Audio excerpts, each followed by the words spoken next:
I suppose I should review the new From Bottoms album. I guess there's a new album out that I've been listening to. It's so rare these days that I find myself not only looking forward to an album, but enthusiastically enjoying the songs that come out before. And I'm going to be comparing this one a lot to In Sickness and In Flames, because in a lot of ways, I feel like this represents a lot of what the band does best and what the band can do going forward, how they can continue to present themselves as these soft, emotional people while actually maturing their sound and their entire outlook and vibe of the band. It does not feel like In Sickness and In Flames is 3 years old. It feels like that album is a lot more recent than I particularly would care to acknowledge. So I guess we were about due for some new front bottoms, some new goddamn front bottoms. The weakest point I actually found on In Sickness and In Flames was probably its beginning. Everyone Blooms is kind of a mid-tempo, poppier hit from them that, I guess I get why he went first with it. He wanted an attempt to be optimistic through the flames. The Hard Way is sort about the protagonist being put through the ringer. But that's kind of what life is. And if you don't take it the hard way, then you don't develop fully as a person. Maybe I don't listen to the band that closely. You Are Who You Hang Out With. Not my favorite album titles from this band. They're kind of a mouthful, a little muddy mouther, but I do enjoy the album cover. It has a emotional, nostalgic simplicity to it. There's a red dot in the corner to suggest that he's being recorded, and these are hands saying hey, perform for us, you and you are who you hang out with, saying if you surround yourself with performative dicks, then you're just gonna become a performative yourself. As the Front Bottoms mature, they seem to be questioning either their place in a voice to younger people, especially younger masculine generations who may be looking to the Front Bottoms as a outlet, and their older songs, which do kind of have an edgier feel to them, a little bit of imagery of violence in how they would sing the best part about this cast is I can still hold a knife. I'm gonna get on my knees. Won't you kick me in the face, please? It'll make whatever I say sound like poetry. There is a romantic violence that is being portrayed in some of their earlier songs. So I think there is a conscious step in this album especially to kind of question what place, what role, what advice would the Front Bottoms give out to a young, angry boy who may be attracted to the dirtier emotions of the Front Bottoms without understanding the introspection that Brian and the band really tries to pull through. And emotional, unlike In Sickness and In Flames, I kind of feel like is the strongest track on here. I don't know why my voice is so annoying today. Kind of sounds like this. You got hope tattooed on your throat, and I got respect side of my neck. I find this song catchy. The more I listen to it, I get that hook stuck in my head. I got hope tattooed on my throat. You got respect tattooed down your neck. We're both trying. There's something that is reminiscent in it that does instantly remind me of the Front Bottoms while giving me a feeling of what I like the most about them. That kind of emotional energy that just underlays the quiet intensity that they're trying to keep together throughout the song. This one in the production really illustrates those two sides. You do get a little hint of what may be the most controversial part of this album, and that is their choice to drown his vocals in some of the most obnoxious autotune I've ever heard. And it could be used well. It could be utilized in a way that I enjoy. Like in a quick little snippet at the beginning of track number 3. My initial reaction is I hate that. I don't like anything that extracts me from the emotional state of the singer. What won me over in this song, not the endless catchiness rather, but how they utilize that vocal effect to make him sound strange, to make it sound like a crying emission through this electronic device that is building a wall between him and what he's trying to portray to you. And while that thought may not actually be put in there behind the production, this is what I'm able to extrapolate from their choice to use it in this song. However, they probably felt like that creating annoyingly hooky moments in your music with production, as well as hooks with your melodies, with your chord progression, but also creating hooks within the production quality itself. You go back to listen to the entire song because that one moment got you and that hook got you. And I think that the Front Bottoms have overutilized that tool and relied on it a little too heavily throughout the use of You Are Who You Hang Out With. I think it works in emotional because it's not the actual singing, it's the harmonization of O's that are over the top. And that's given it kind of this chaotic, messy feeling that I think goes along with the emotional vibe that I get from the album cover. And it made me genuinely excited to see what comes next. However, I was a little disappointed that this is the only song that truly fulfills what I think are the best qualities of this album and what they're trying to do. Young American mechanic.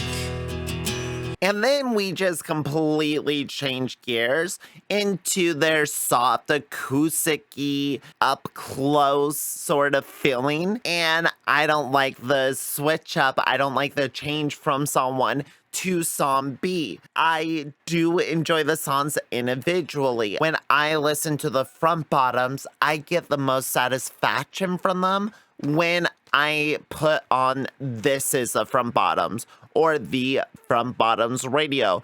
Though for some reason, can someone explain how when I choose the Front Bottoms radio, sometimes it's like 90% Mom Jeans and then 10% Hot Mulligan? So I think when you listen to like a lot of their songs in a mix, you get a better feel and vibe for who they are as a band. And I think that plays to their advantage really well live based on how they're feeling the crowd. They can sort of tailor make that set list to play in that moment or to that particular venue. I think that's one of the best qualities about them. The second Vacation Town kicks in. I know what it sounds like. The second 12 Feet Deep kicks in, everyone jumps in the crowd. Squeeze, like all these songs are designed and made to be played so you know what song it is the literal second that it starts. But when you come to listen to an album that doesn't have the flow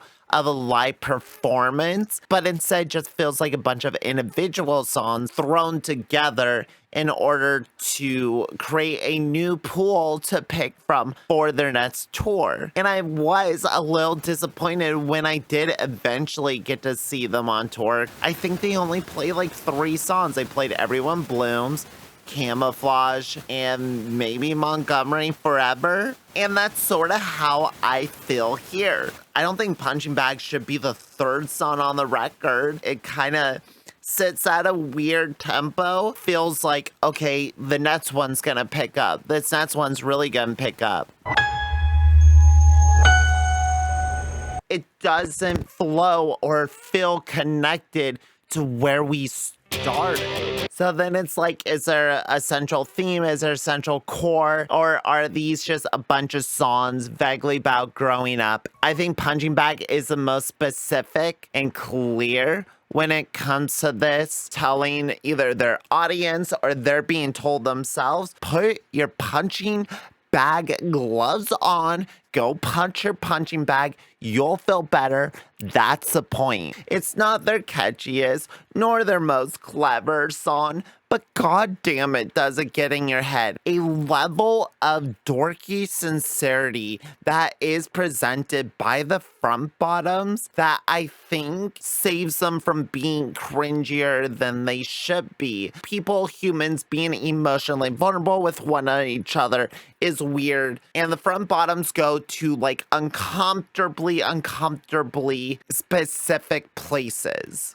Them kind of having a tongue-in-cheek, dancing, clever vibe to it continues to keep it from being repulsive, annoying, or gimmicky. It feels like there is a point to it almost. And even if there's not, it does win me over eventually. I enjoy Punching Bag for just what it is.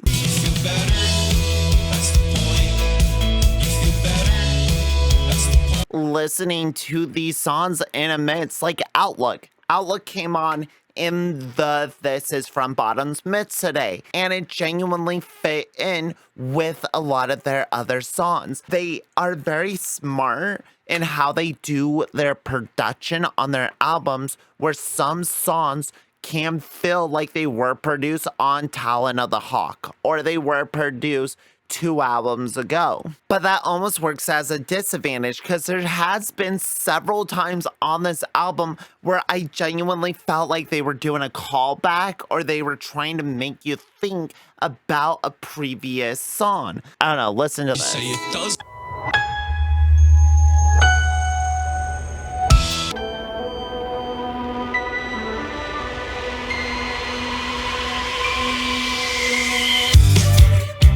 Like, I don't know what to take from that. Those are like the same exact intro. Is that supposed to be a piano piece that is calling back to something for him? Am I supposed to know what that piano piece means in the context of the Front Bottoms lore? There is a thing that has been happening with their repurposing, redoing, reimagining of their older material, how they are sort of creating and building on the band. There is a weird connectiveness that a lot of us had to our musical groups as teenagers, and I will admit, in the early 2010s, it was not healthy, and we probably do not healthily deal with it's what, like Twitch streamers these days? What are Twitch streamers up to? I'm sure nothing bad. And so for a band to be so aware of that, to be always commenting on that, I find interesting, and I want to know their intentions behind making those callbacks, because if it's not a callback, then it feels weird and lazy. Like, why are you reminding me of one of my favorite Front Bottom songs that ever be written, one of the greatest Front Bottom songs ever be written? Clear Path, very much like Outlook, also very reminiscent of like 5 other songs. It sounds like The Jerk, doesn't it? Matter. You don't realize that by now? How you're feeling? Took a while. All my friends. I want you guys to listen to this part because it's probably my favorite moment on this entire album, okay? So I want you guys to take note. The way he says community swimming pool here, I don't know. I think it's something truly special. Witness it. I drive around the parking lot. I swim in the community pool. Even when it is slightly mediocre material, I still feel like the Front Bottoms create moments that truly stick with me, and I look forward to hearing them. And so this is weird. This is a weird position to be in. I don't like this album thus far. As we're listening to it in order, this album isn't enjoyable on a energetic level. I would say it's not satisfying me on what I need from my music. It doesn't have power forward pop bangers. I like slower songs. I like your more intimate songs, but let me get to know you. Let me dance a little before you bring the room down. That's all I ask. So while I'm not enjoying this album, I like each song individually, and I'm growing more attached to the songs by themselves. And I start to realize that that is kind of my relationship with every Front Bottoms album. And the only reason that In Sickness and In Flames is my favorite album as a whole is because there is an actual flow and a build up through how it goes. The Truth is the first genuine slow jam, but there's a good hook to it and a good vulnerability that is presented within the song before they pick it the fuck up with Montgomery Forever. The Hard Way has a really good beat to it and a good flow, and Leaf Pile being one of the heaviest, most intense songs that they probably have ever put on an album. New Song D is fine too. It's a little long in the tooth. The chorus is it's a little less energetic. Same with Fairbanks, Alaska, but the hook in Fairbanks, Alaska is so enthusiastically pleasing that I can't deny the joy of seeing the Auroras Borealis, people fucking high-fiving and shit. That sounds pretty cool to me. And then it's here where I stop caring. I don't think I've ever listened to Love at First Sight, and I don't think I've ever listened to Make Way. What is this song? I've listened to Bus B. I know that. That's the way my baby likes it. I know that. But Make Way, I don't know that. But individually, I am enjoying these songs. Are they as strong as past Front Bottom entries? Not really, because I find that their edge has been toned down a lot. And when they do songs like Not Joking, like we're really not joking, and it's not funny, man. The like fake tough guy exterior that they were presenting in like Motorcycle, it's kind of like the last edginess or last like representation of the band, and everything since then has been sort of a version 2 or version 3 maybe at this point. Like version 1 was just kind of like straight acoustic beat. Now we're like alternative dad rock versions of our former selves. And I can get down with that. I can respect that. Not Joking's fine. It's kind of mediocre. Paris though, Paris, you lose me. First by being like 5 minutes long, but then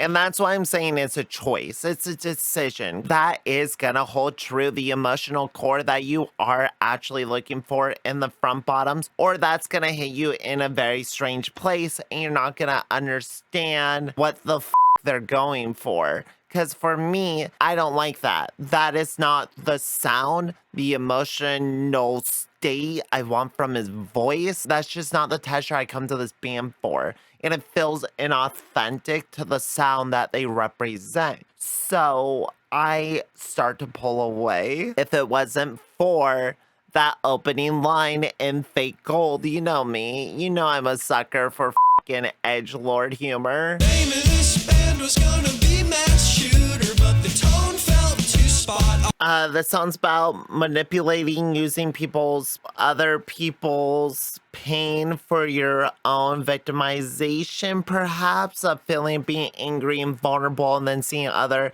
angry, vulnerable people and then blaming them, preying on them, looking at them as not brothers and comrades in this struggle that we're all living through called capitalism, baby. Late stage of it. The latest stage to drop, baby. I like the idea behind it. I like what they're trying to say. Be careful especially as a loser of what you project yourself on, because you might end up projecting or attributing your feelings to people or groups that may not necessarily be the root cause nor deserving of such feelings. Did I even finish? Why is this song called Batman? I guess I have a problem with never listening to the end of albums. I'm gonna listen to Batman real quick and then just give you my perspective, and then we'll rate this album. Batman covers his face when I take the picture. He doesn't want any. My immediate reaction is that it is too boring to be interesting. So, and you might say, Grace, that's unfair to review an album, judge an album without even finishing it. But I say that speaks very well exactly to how I review albums. I think my personal enjoyment, my personal sensibilities, and what I care about as the person that I am, I personally feel like this album is a bit of a mixed bag. Emotional is the highest high point on this album, with Punching Bag and Fake Gold, Clear Path being other highlights. Outlook has been growing on me a lot. I think Outlook will find its way just into my playlist in general. And there are moments on this album that have been endlessly stuck in my head. Oh my god. Okay, so You Are Who You Hang Out With, the Front Bottoms' latest album, 2023.